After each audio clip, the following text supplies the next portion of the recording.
This is the VOA Special English Agriculture Report. Pastoralism remains a way of life in East Africa. Herders travel from place to place in the dry, dusty deserts to find food and water for their animals. But some people think this movement of livestock is bad for the environment.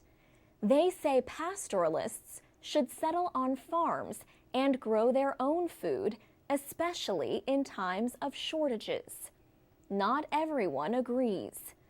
Experts recently met in Nairobi to discuss what to do about food shortages caused by drought.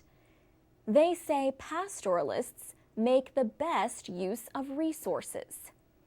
David Wangi at the Kenya Agricultural Research Institute says grasslands have time to recover.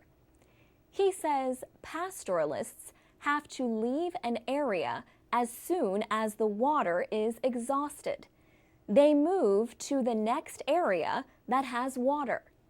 It gives the area they left time to regenerate before they come back.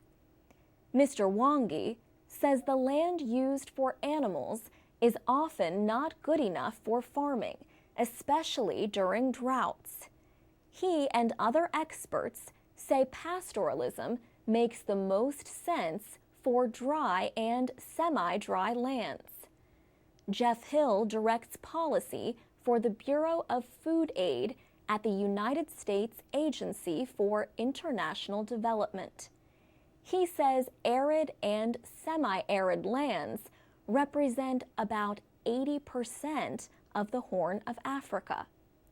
Livestock-based economies in these areas provide up to 40% of agricultural production in Ethiopia and 50% in Kenya.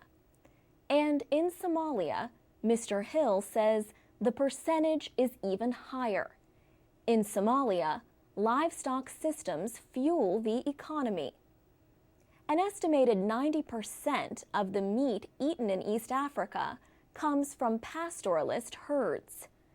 Mr. Hill says Kenya and other governments have only recently recognized the value of arid and semi-arid lands.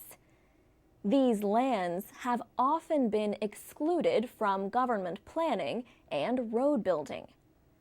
Herders can face limited access to grazing and watering areas.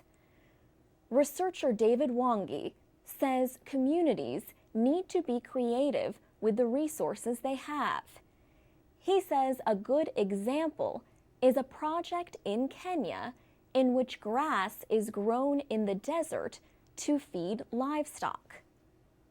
What would happen if we developed a system where we grow fodder and pasture along the river and the animals are taken off from the range and finished nearer to the market? What we need is a system, and that is what has been really lacking. He also says more efforts need to be put into raising camels. Camels are often the only animals that produce milk during a drought.